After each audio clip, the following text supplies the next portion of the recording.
Untaian niat pedang jatuh ke tubuh gunung, yang membuatnya bahagia untuk sementara waktu, dan sulit untuk berdiri setelah memecahkannya.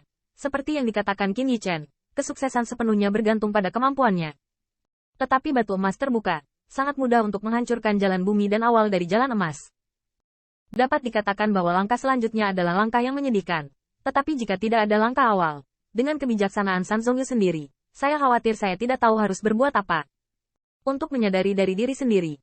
Kekuatan gumpalan emas. Qin Yichen tidak diragukan lagi memberinya kesempatan, dan bahkan menunjukkannya dengan cara yang jelas. Apakah dia berhasil? Apakah dia mau mencoba? Semuanya terserah dia. Terima kasih, Jenderal Feng. San Zongyu juga memberikan batu tao kepada Qin Yichen, dan mengayunkan tinjunya yang besar. Konsep Jenderal Feng juga langka di klan kita. Jika itu bisa dicapai, itu lebih dari milik San Mou sendiri. Untungnya, itu hanya membuka pertanyaan lain untuk Dewa Gunung saya. Jalan. Jenderal Feng tidak memiliki jalan masuk yang dalam ke dunia ini. Semua orang mengira bahwa Jenderal Feng hanya akan menjadi pemberani, tetapi dia tidak mengharapkan kebijaksanaannya begitu cemerlang. San Zongyu memuji dari hati. Jenderal Feng, temanmu San Mou telah membuat kesepakatan. Setelah melewati Dewa Gunungku, kamu harus datang sebagai tamu dan membiarkan San Mou menjadi tuan tanah. Tentu. San Zongyu juga berdiri di bawah panji-panji Asosiasi Pahlawan Dunia, dan kemudian mengambil panji dari Bai Guanxing. Sosoknya jauh lebih besar daripada Bai Guanxing yang kekar dan kokoh, dan ketika dia melambaikan panji, dia lebih mencolok. Pertemuan para pahlawan sedunia ini benar-benar acara yang hebat. Saya menunggu untuk berbicara satu sama lain dan bersaing untuk mendapatkan kebijaksanaan. Apakah kita menang atau kalah? Setidaknya kita akan mendapatkan sesuatu.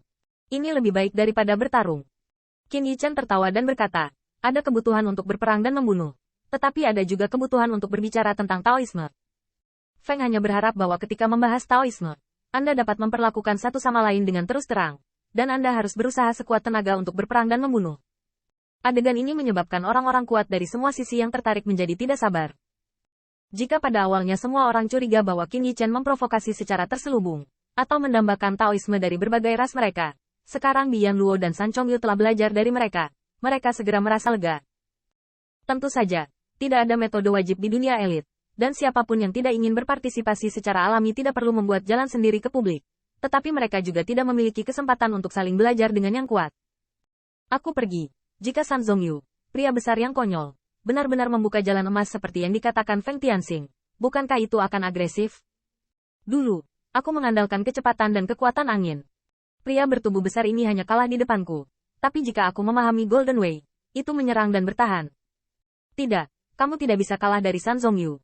Juga, Bian Luo, lihat dia. Dia sudah mulai menanam pohon Taoisme itu.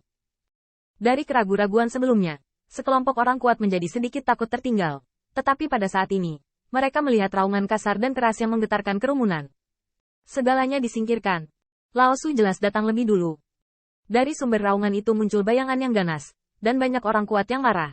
Tetapi mereka tidak berani mengatakan apa-apa, karena bayangan ini adalah putra dari tetua agung klan Jiuli, dan bahkan lebih kuat. Pria kuat ini bernama Li Suiyun, nafasnya kejam, dan dia sangat perkasa. Feng Tianxing, kalian sekelompok pahlawan. Ini agak menarik, saya juga akan datang untuk bergabung.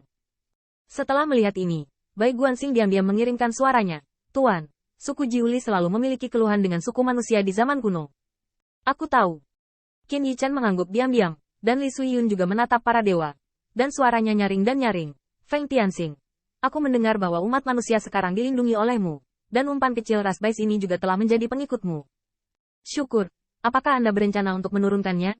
Qin Yichen mengepalkan tinjunya sedikit, tapi kemudian melepaskannya lagi.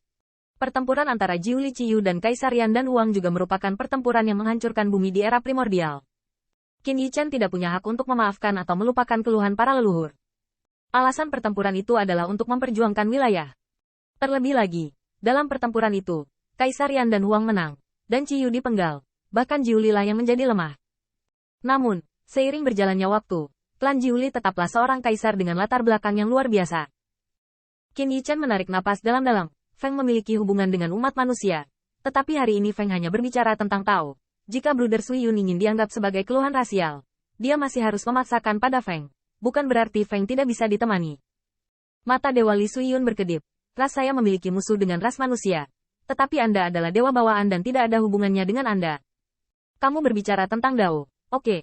Kalau begitu aku ingin bertanya pada Jenderal Feng. Qin Yichen mengangkat alisnya. Saya ingin tahu apa yang ingin saudara Sui Yun tanyakan. Pisau. Pisaumu. Aku tidak tahu teknik pedang seperti apa yang ingin saudara Sui Yun tanyakan. Tiba-tiba Li Sui Yun melonjak dengan kekuatan. Saya ingin meminta nasihat dalam setiap aspek. Jangan bicara omong kosong. Anda tidak tahu mengapa kekuatan pedang Anda tidak bisa mengatakannya. Jika kamu benar-benar tulus, tebas aku. Kamu sangat kuat, dan aku sendiri akan memahaminya. Qin Yichen tercengang. Jika Anda memotong Anda, saudara Sui Yun serius.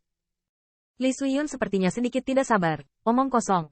Jika kamu tulus, biarkan kekuatan pedang menjadi sedikit hebat. Semakin agung kekuatan pedang, semakin puas aku.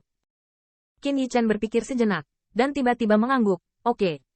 Detik berikutnya, Qin Yichen tiba-tiba menghunus pedangnya, dan pedang tak berujung berubah menjadi cahaya suci.